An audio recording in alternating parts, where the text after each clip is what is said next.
And good evening, and once again, welcome to what is, at least for the meantime, the Shadow Gallery. I am, as always, your host, James Donnelly, and because of certain issues that you may or may not be aware of, first of which being is that my computer is having some serious issues as far as my laptop or my desktop is concerned with its fan.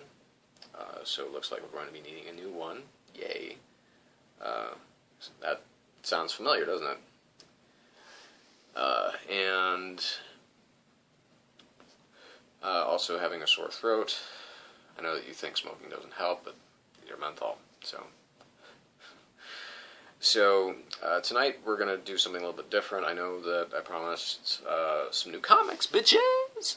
But that's just not in the cards right now. What is in the cards right now is that I did want to take some time to talk about 2013 and the genre films that are coming up. Now, essentially we're talking about, comic book films, sci-fi films, things based on, things that are genre films, big action films, what have you. So I want to talk about the 10 things that I'm looking most forward to in 2013, and things that most of you know about, some may not be fully aware of, or might have forgotten about. And, of course, some of you that are acutely aware of this. So, let's start off with one that I added on here just for kind of shits and giggles. And I guess would be kind of the number 10 spot. Let me see, I hate myself.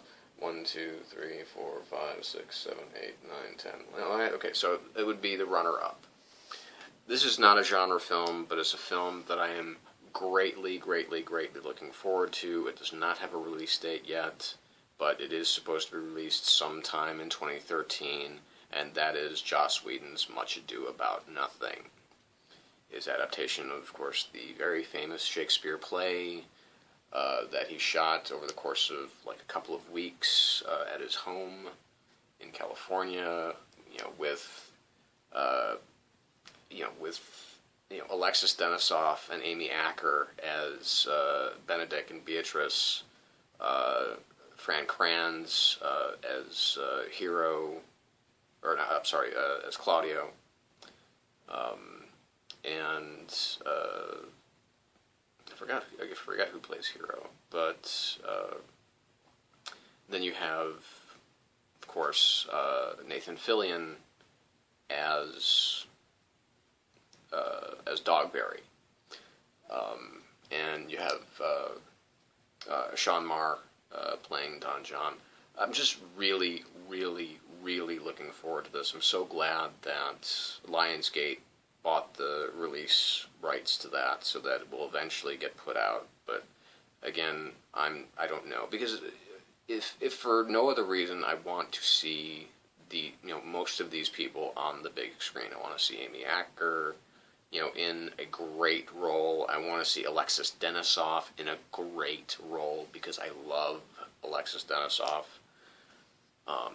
Just an actor who's never really gotten his due, despite the fact that he is in the biggest film of this year and the third biggest film of all time, but nobody knows who he is because he's never shown, per se, as, no one can recognize him as Alexis Denisof.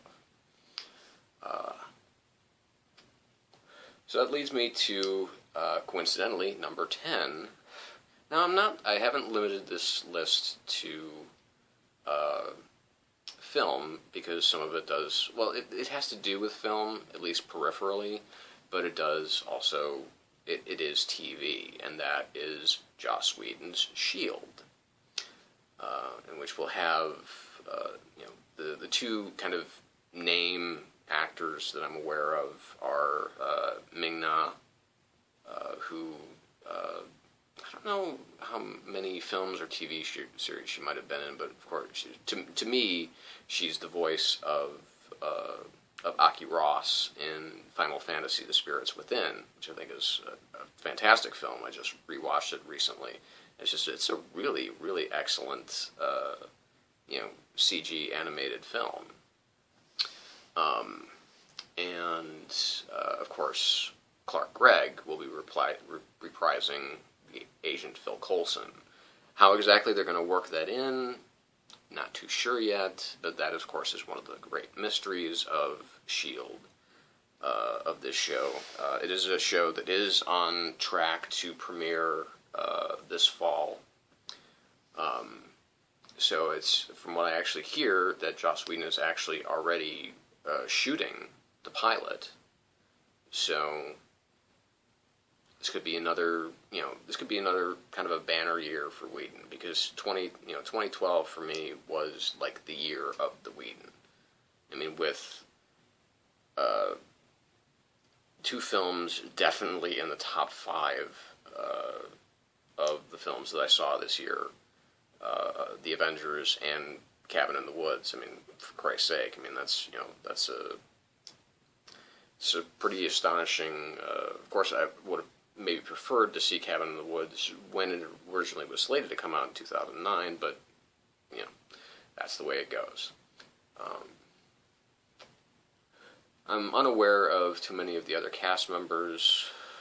There's not a whole lot of news. I know that it's been like the major roles have been cast, but there's not a lot of hype about who's going to be in it. Really, the show itself is going to exist kind of parallel to the cinematic universe that we've already been obviously been introduced to quite a few times. And that we will continue to see throughout this year, and of course 2014, and then again in 2015, which we will get Avengers 2. So that then leads me to number 9 on my list, which is Oblivion. Now this is Joseph Kosinski. This is based on, I don't know if he wrote it himself or was involved, but Oblivion with Tom Cruise and Morgan Freeman, the sci-fi film that some of you have seen the trailer for, hopefully, looks very, very interesting. Being directed by Joseph Kosinski, who did Tron Legacy, which is, in my opinion, a pretty underrated film. Many people didn't seem to weren't too hip to that film, but I'm a big fan of it. I really, really, really, really enjoy it. It was I think he has an interesting vision. I'm really interested to see how that film plays out, where it goes, and just I'm really looking forward to it. It is something that when I first saw it, I'm kind of like, this looks interesting. And then I saw the trailer a couple more times. And I'm like, yeah, this actually looks pretty fucking cool. So, hey, that's good. So yeah, I am looking forward to that. So number 8 on my list here is Sin City: A Dame to Kill For. Now, of course, the original Sin City, very groundbreaking, really kind of set the kind of standard for bringing the page directly to the cinema. Using the technology that Kerry Condon kind of pioneered with Sky Captain and The World of Tomorrow. Again, another horrifically underrated film, in my opinion. But Sin City, of course, was fantastic, and we're going to be getting pretty much almost the entire cast returning. Some, to my chagrin, I'm looking at you, Jessica Alba. But it's going to contain 2 stories. Of course, A Dame to Kill For, in which is the Ava Lord has not been cast yet. so that's still a big question mark. But who has been cast in the lead role of Dwight is Josh Brolin. Now, this, of course, for those of you who aren't familiar with the Sin City comics, of course, the big fat kill, which we saw the segment of in the original Sin City, where we saw Dwight as played by Clive Owen, who is also going to be in this film, that is basically going to be Josh Brolin after his plastic surgery, for those of you who are familiar with A Dame to Kill For. It will also contain a second story from the Sin City catalog. I can't remember what it is. It's not Family Values. It may be one of the short stories. I know that, because there was some casting news this week, Josh Brolin being one of them. Of course, Joseph Gordon-Levitt is going to be a role that, for two original stories that Miller wrote himself for this film. One of them is supposed to be, and this is the one that scares me, admittedly, the most, one of them is supposed to be following Jessica Alba, following Nancy Callahan on her journey as she takes revenge for the death of Hartigan. Because I do not want to see any more of Jessica Alba than I have to, because she's a terrible actress. Okay, she's terrible. And I wish that Robert Rodriguez would get that through his skull, aside from putting her in like every movie that he's doing now. Because, as kind of fun as Machete was, that, her, not good. Especially when you have to bring in a nude body double and then CGI Jessica Alba's head onto it. It's just, it's so stupid. But yeah, this part that Joseph Gordon-Levitt's going to be playing was originally apparently written for Johnny Depp. When Miller and Rodriguez were kind of shooting the shit, and they got Depp interested, but Depp apparently, because he has essentially two filmmaking parents. He has Tim Burton and he has Gore Verbinski, and they have to kind of share him, so nobody else can really take advantage of Johnny Depp and his basically his rapid descent into not being at all enjoyable to watch in any film. For those of you who've seen the trailer for The Lone Ranger, I'm sure you know what I'm talking about, because that looks like an epic piece of shit. And his performance in that film looks outstandingly bad, and frankly is offensive. Unless they somehow are able to explain, or if Johnny Depp himself does have some kind of Native American blood in him. The Mask of Zorro back in 1997 or 98, that was the first time that they'd gotten an actual Hispanic to play the role of Zorro. And, you'd think that, it's 2013 now, that they would probably get maybe somebody who's a real Native American to play someone like Tonto. But no, you've got to have Johnny Depp.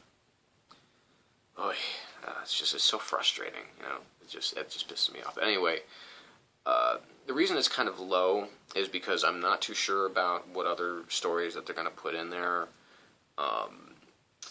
And, Frank Miller, obviously, having done The Spirit, which, to be perfectly honest, I have not seen. It's actually in my Netflix queue, just because I feel that I should see it to know exactly what the hell I'm talking about when I kind of refer to how awful, apparently, of a film that it is. But, Robert Rodriguez definitely has a good head on his shoulders, and I'm sure will kind of, he'll be able to actually direct the actors, although his efforts as of late haven't stunned me either. Because I wasn't a huge fan of Planet Terror, even though I own it. I think it's good, but it's not very good. And especially, I did not really care for Machete. I liked it kind of despite myself, because I know it's a bad film, but there's something about Danny Trejo in that role, and them building this whole film around this fake 3-minute trailer that they did for Grindhouse. So, like I said, I do kind of admire that film, but for the most part, it's not very good. So, number 7 on the list. The only reason I put it this low is because I know nothing about it, and that is Elysium, with Matt Damon, Jodie Foster, and I believe Charlton Copley, because this is Neil Blomkamp's first feature film after District 9. Now, District 9 has been on a lot here lately. I've seen it a couple of times recently, and it's one of it's a film that I absolutely 100% am insane for, because that's an awesome film. It really is terrific. But Neil Blomkamp, I mean, really, he first caught my eye when he was doing kind of these short, almost kind of like fan films for Halo. I mean, if you look at the detail that he put, I mean, look for him on YouTube, and they're fucking fantastic. I mean, to really get kind of that close to the realism of something like the Warthog, or the weapons that are used, and so on and so forth. I mean, and the whole kind of Master Chief armor and everything like that. Just it was just fantastic. It was very imaginative. Just like I said, some really terrific stuff. And District 9 is just a brilliant film. A film that was made for for a sci-fi film of that kind of epic quality. It was made on a pretty shoestring budget, and the effects are absolutely totally seamless. So I mean, for someone who can mix social commentary and sci-fi that effectively, I'm just really looking forward to Elysium. But I don't know anything about it. I have no idea what it's about and what could be involved there. So, so that brings us to number 6. And number 6, and this is a weird one for me to put kind of low, but it's the Wolverine. Now, when Darren Aronofsky was slated to direct this, and then he had a kid, so he kind of, at least that's the word, is that he had a kid and he bowed out. But it's written by Christopher McQuarrie, who has done some great work, has done some kind of work like Valkyrie. He wrote and directed, he adapted and directed Jack Reacher, which was incredibly fun for me. It was a very entertaining film, and it's a very dense film, surprisingly enough. But of course, with The Usual Suspects kind of under his belt, he's kind of based his whole kind of career around that. So he wrote the script, and now James Mangold, who has directed films like Copland, which is an awesome film. Also, the remake of 3:10 to Yuma with Christian Bale and Russell Crowe, again, another great film. But has also done films like Night and Day.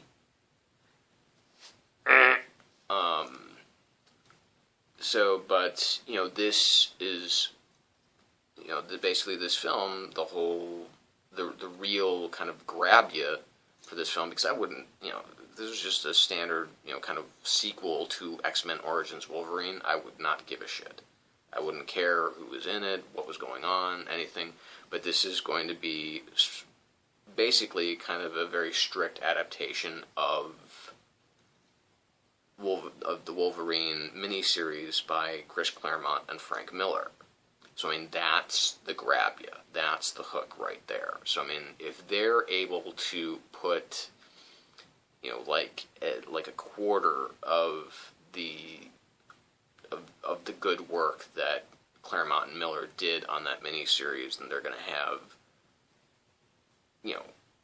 easily the best, certainly the best Wolverine solo film, and they're going to have one hell of a story.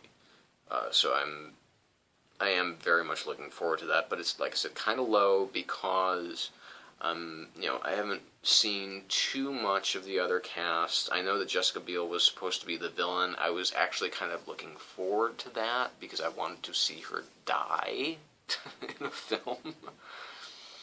Jessica's. Basically, if your name is Jessica and you're in Hollywood, and if you're kind of somewhat of a name star, I don't like you. If you're a Jessica and your last name is Alba or Biel, I don't like you. It's just it. You're bad actresses, okay? And you're not even that attractive. I know that'll surprise some people. I don't think either of these women are very attractive either. But again, James Mangold is kind of a hit-and-miss director, so it'll really be down to Hugh Jackman, Christopher McQuarrie's script, how well Mangold can get everything together, and how strictly they stick to the narrative of the Miller-Claremont work. So, like I said, it has a lot going for it. Not a lot of minuses, but again, it's not very high on the list. Number 5, this is something also that I feel should be higher, but it's not, and that is Man of Steel.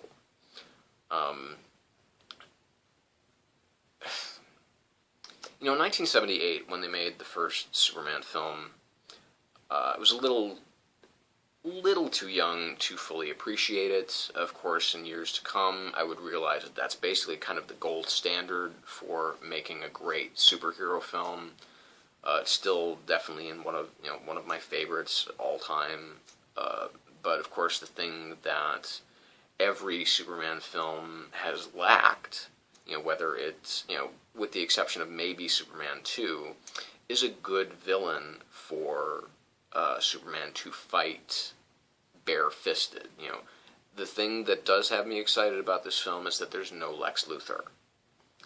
So I, despite the fact that he's obviously a very important part of the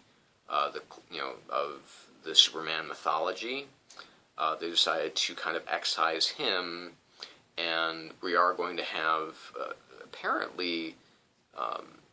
He will not be the lead villain, but we will have General Zod. My understanding is that the lead villain is actually a female Kryptonian. But the trailers have left a weird feeling, is that it looks almost a little too serious. And hear me out here. Superman... You can't brand Superman as Batman. As hard as you might try, you cannot make Superman into a Batman. Batman is dark. Superman is light. And admittedly, pretty much all of the trailers it seems very bright, it seems very colorful, but there is a lot of almost navel-gazing, if you will, in this film. Like I've said on Twitter any number of times, it almost looks like a Terrence Malick film. Now, if Terrence Malick were directing a Superman film, I would probably not be the first person in line, because I'm like, yeah, this is probably maybe somebody that doesn't really get the character and is just trying to say something.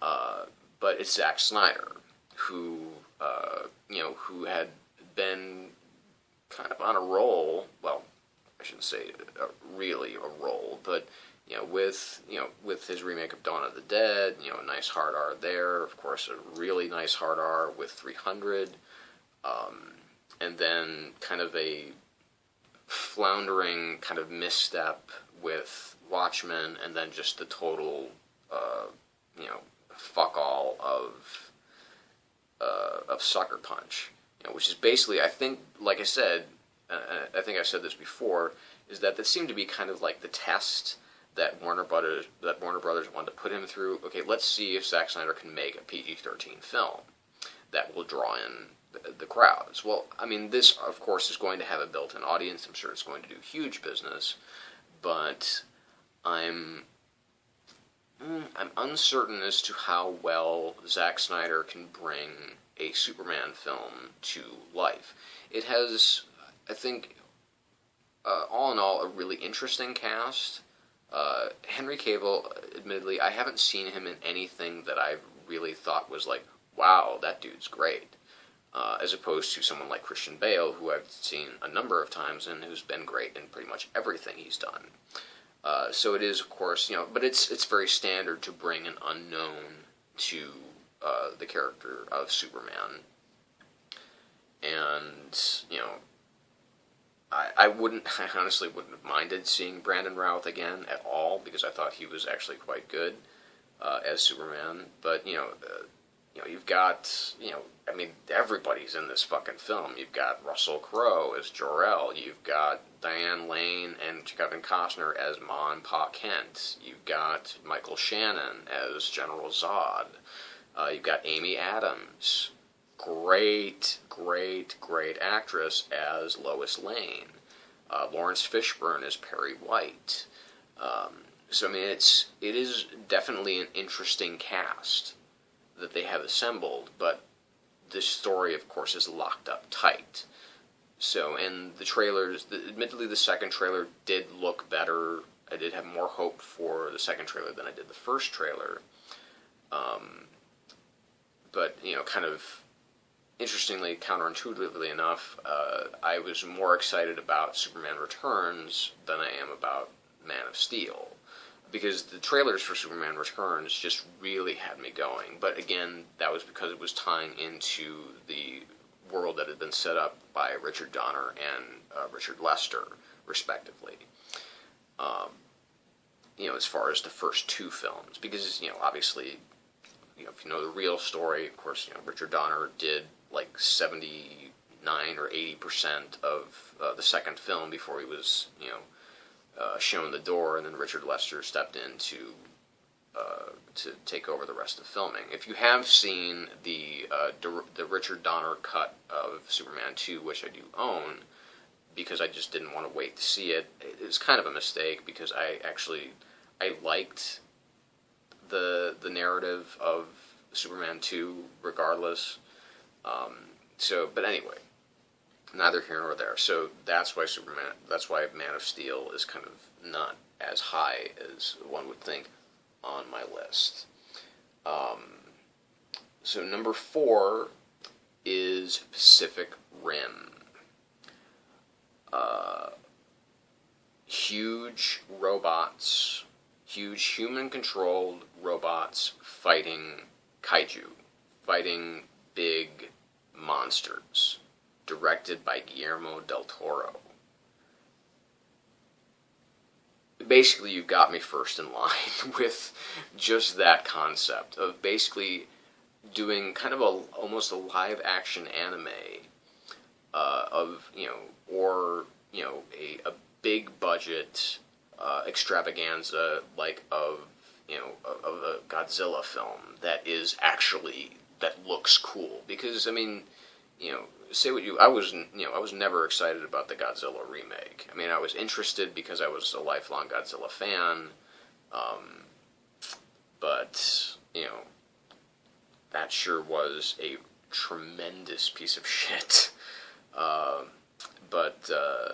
This looks, just the trailer looks incredibly badass, and just looks very detailed and very, very specific. I'm hoping that it will be a good balance, because Guillermo del Toro, again, with me, not the greatest track record on genre films, on work like, for instance, Kronos or Pan's Labyrinth. I haven't seen The Devil's Backbone. Those are kind of genre films, but they're not. But Hellboy, not very good. Mimic, actually, I actually really enjoy Mimic. Hellboy 2 was terrific. I loved Hellboy 2.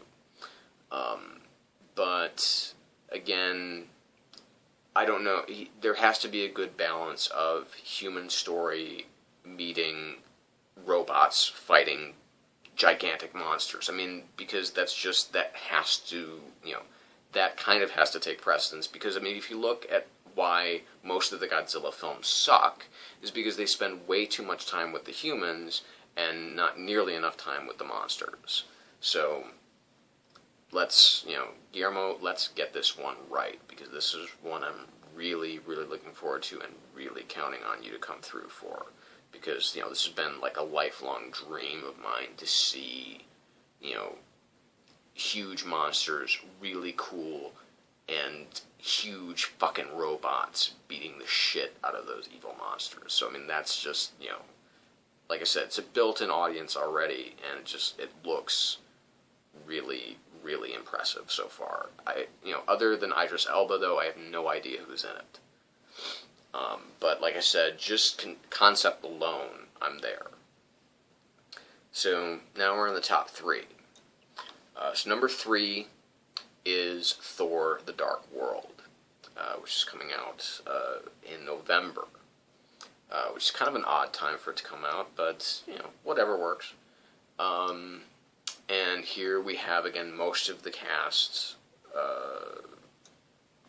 coming back. We're going to have, of course, Hemsworth, we're going to have Hiddleston, thank God, but he's not going to be the main villain. But we're going to have, Natalie Portman's coming back. I'm sure that Stellan Skarsgård is going to be coming back. Kat Dennings, I think, is coming back. Jamie Alexander, Ray Winstone, Josh Dallas, everybody. Anthony Hopkins. They're all going to be back, all reprising their roles. But we have this new, the new threat of Christopher Eccleston, as Malekith, or however you want to pronounce it, the kind of evil elf lord, or whatever exactly he's supposed to be. Directed by Alan Taylor, who has worked a lot on HBO, with shows like Rome, yes, Deadwood, yes, and Game of Thrones. So, I mean, this is someone who seems to be probably a lot more comfortable, especially doing episodes of Game of Thrones with this kind of subject matter. And, which is not to diss on Kenneth Branagh at all, because, I mean, if you do look at the story of Thor, it is kind of Shakespearean, and that's what Kenneth Branagh does extremely well. He does the Shakespearean stuff really, really nicely. But I'm very excited about this because it is going to be kind of more Nordic. As they have said, there's going to be a lot more kind of Norse influence, kind of more Viking influenced. So we're looking at something that might be a little bit more brutal. We're looking at a tale that will probably take place a lot more on Asgard or in one of the other 9 realms rather than taking place a lot on Earth. So I think that we'll be able, because again, Thor has definitely settled into the heroic role. This is usually how sequels do, especially superhero sequels, do tend to outdo their predecessors. In some cases, obviously, in some cases not. But because you've gotten a lot of the exposition out of the way for the characters, so you're able to free them up to do more. They can interact with more things. They can interact with more worlds rather than just establishing, okay, well, this is who I am, and taking 2 hours to establish that. So just with Alan Taylor at the helm, and Chris Yost is going to be co-writing this film with Chris Marcus and Stephen McFeely, who wrote the script for Captain America: The First Avenger. I'm really excited about this film. Because I really enjoyed the first Thor. I love the casting of Chris Hemsworth as Thor, and just everybody in the film is really solid.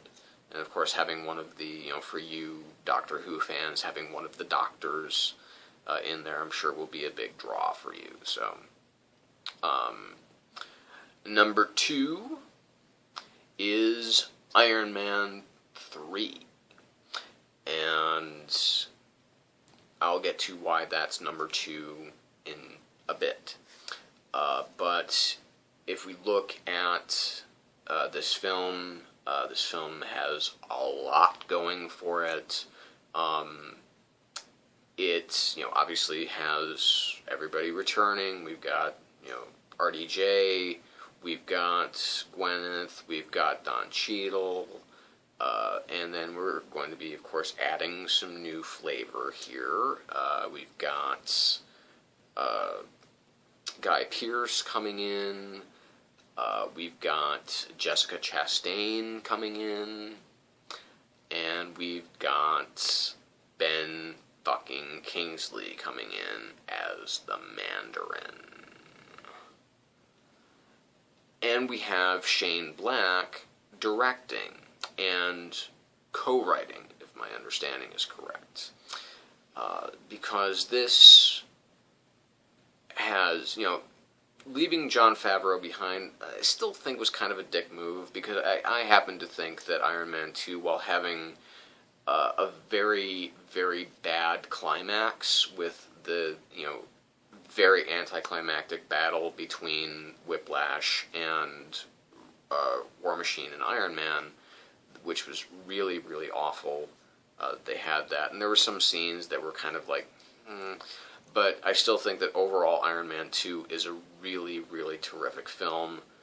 It's very, very entertaining, very enjoyable, very fun. I loved the, until it got to that kind of, like I said, that anticlimactic ending, that whole kind of Butch and Sundance vibe that seemed just straight out of the comic books. I mean, it really felt like they had just pulled that whole kind of third act right out of the comic book and put it onto the page. So, I mean, having one of the best actors who's ever lived playing the villain, that's a big deal. Having the extremist armor start to play a role here, and from the trailers, it's very mysterious, because it almost seems like the extremist armor almost seems to have kind of a mind of its own, at least in some of the ways that it's been shown, and that's up for debate, though. But the fact that this is the first film that is going to be taking place, and they're making a point of, explaining that, yes, this is after the Avengers, and so this will have a definite effect on Tony Stark. So, I mean, he's going to be dealing with some of the fallout of that, and dealing with some of the actions that he took in that film. I'm sure that, kind of doing the whole sacrifice play at the end of the Avengers, something that might kind of stick in his craw a little bit, because this is the guy that, said, as Cap very rightly said, he's not the guy to make the sacrifice play. Because he always, he's the guy that knows that he's the smartest guy in the room, but he's not always the bravest man in the room. Just obviously that looks like, having kind of the Iron Patriot armor, although I'm sure it's not going to be called that, because technically the Iron Patriot belonged to Norman Osborn, and Norman Osborn belongs to the Spider-Man franchise, and the Spider-Man franchise belongs to Sony Pictures. So, fuck you, Marvel. Anyway.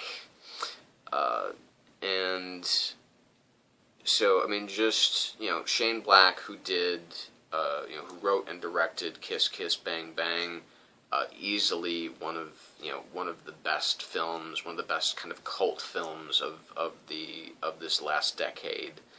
I mean, if you haven't seen it, run immediately to your computer and put it in your Netflix queue, or run to your computer and get it from Amazon, because there's not really a video store left that you can rent it from. But it's definitely a film worth owning. At the very least, it's certainly a film worth getting and watching, because it's absolutely fucking brilliant. And if that has, if this film even has, kind of, again, like half of the energy that film had pumping through it the whole way, then this is going to be something really spectacular. So this leaves the door open for number one film, the film that I'm most looking forward to based on what I have seen, or more to the point, what I haven't seen and don't know about it, and that is Star Trek Into Darkness. I mean, it just...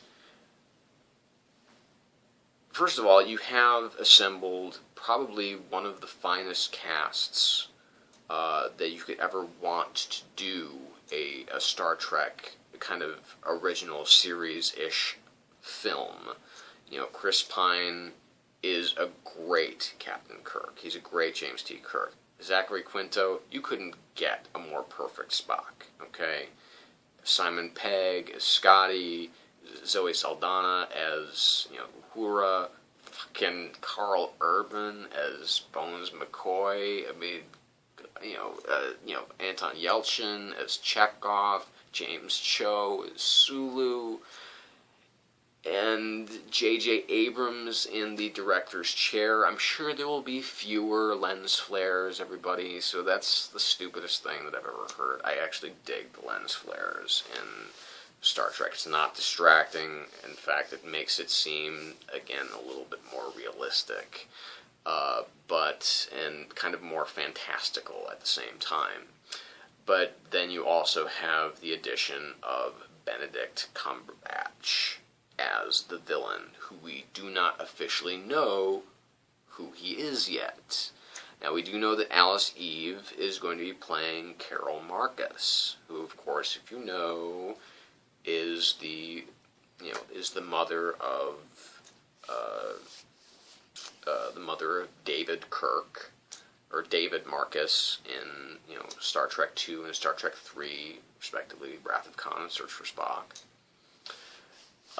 But, you know, this film is just, more than any other film, more than any other trailer that I've seen, has just fully grabbed me by the nuts and has not let go ever since I saw it. I mean, I must have watched that trailer 20 times the first day that it came out, when the fuller length trailer came out, which wasn't a lot more, but it was just like, what's going on here? Who is he? Who are they? What are they doing? What's going on here? You know, and it was just, you know, J.J. Abrams, obviously has his films very much locked in secrecy, and for good reason.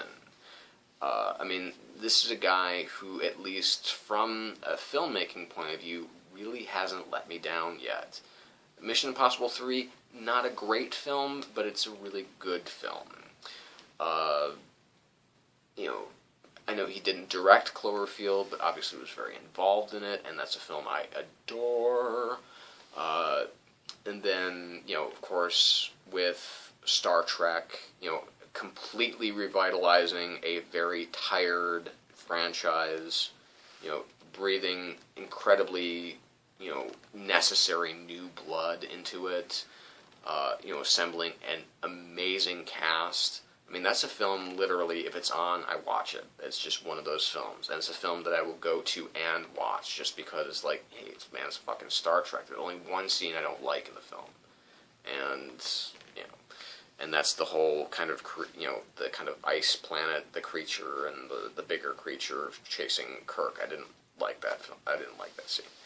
But other than that, every other scene works like, you know, it's just awesome.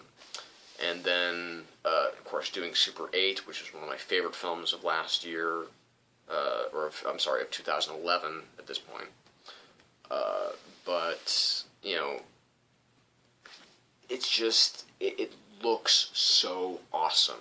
You just can't deny that. It looks too fucking cool. So, that's why. It's just, it looks intense. It looks just amazing. It looks like it's going to be the reason that you go to the theaters to see a movie. And that's, you know, all you can hope for any big sci-fi extravaganza, especially one that has the word Star Trek in the title. And Benedict Cumberbatch looks awesome! So that's it for this special edition of the Shadow Gallery. Again, I'm sorry that we won't be talking more comics terribly soon, but as soon as the computer does get fixed, and I'm sure that I'll be able to get some stuff in here and there, you know, At least I'll talk about some comics. I'm probably not going to be able to do my full rundown of every comic because recording on this thing is a real pain in the ass, and we're at 45 minutes right now. So I'm going to say good night. Thank you for watching. Share your thoughts. If it's your first time here, of course, subscribe down below. Leave the comments. Tell me what you're thinking. And we will see you next time. So, again, this is James Donnelly saying good night, waving goodbye from the Shadow Gallery, and reminding you, as always, to stay in the shadows.